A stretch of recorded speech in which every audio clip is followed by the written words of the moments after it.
Ishirahamwe ryo kuziganya no kuguranana twikangure ryuguruye icese ibikorwa vyaryo vyo gufasha abenegihugu kuziganya no kuguranana kuri uyu wa 17 Ruheshi 2023.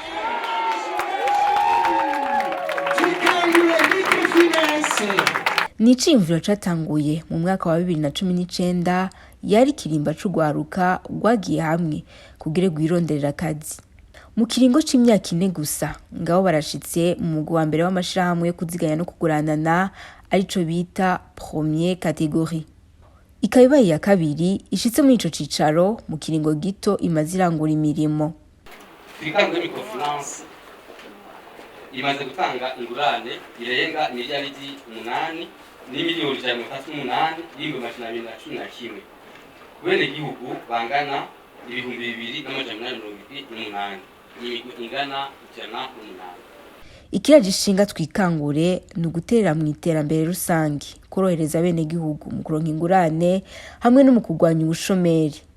Kubijanye no gushigikira urwaruka iramaze guhereza akazi urwaruka rurenga 295 aho bose bakaba baziganirizwa muri INSS. Urwaruka rurenga 200 ruramaze guhabwa stage professionnel. Urwaruka rurenga 300 ruramaze guhabwa stage academique.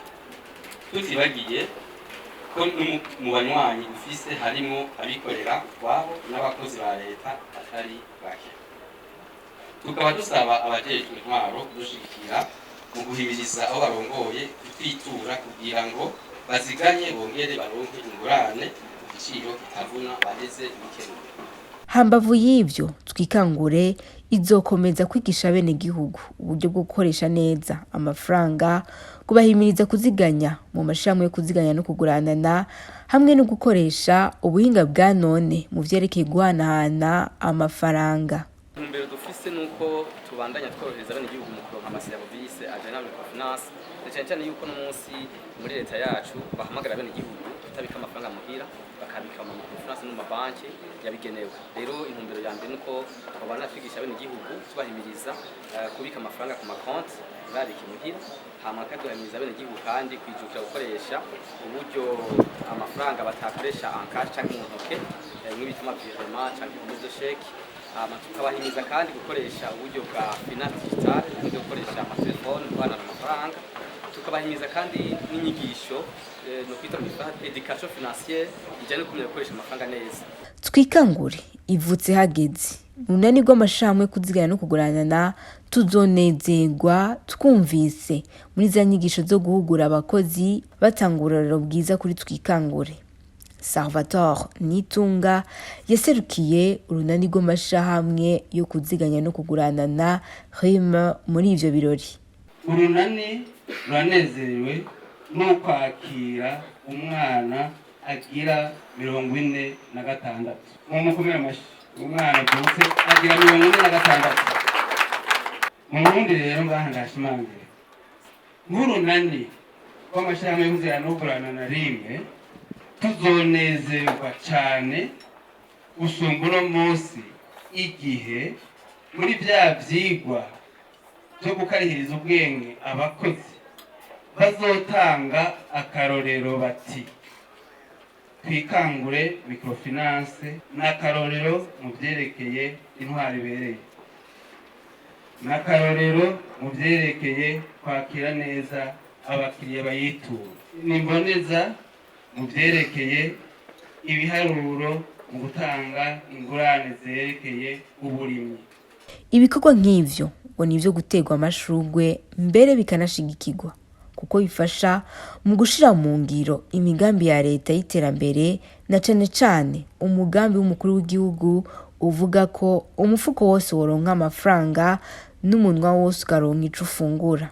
Turabakeje kuri ino ntambwe muri kumuratera hanyuma mugafasha abenegihugu ndetse mugafasha n'igihugu.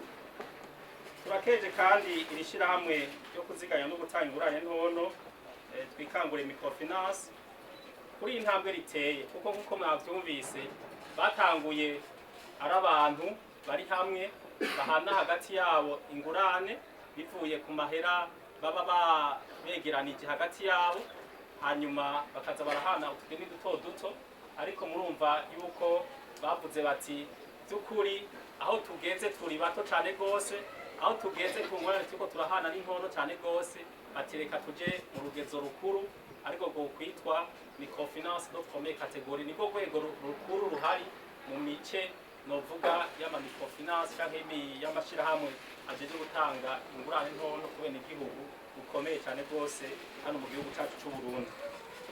Rero turateye intege iri shirahamwe twikangure microfinance, eka tukazitera ndetse n'andi mashirahamwe ajeje kwegeranya amahera canke amahera y'abene igihugu ndetse aganatanga n'ingurane ntonto ku bene igihugu kugira ngo abandanye akora yegereza abene igihugu ibi bikorwa basanzwe bakora, ndetse akanabafasha kubika amafaranga yabo neza, hanyuma akanabafasha no kugira ngo bashobore kuronka ingurane, hanyuma bashobore no kwiteza imbere.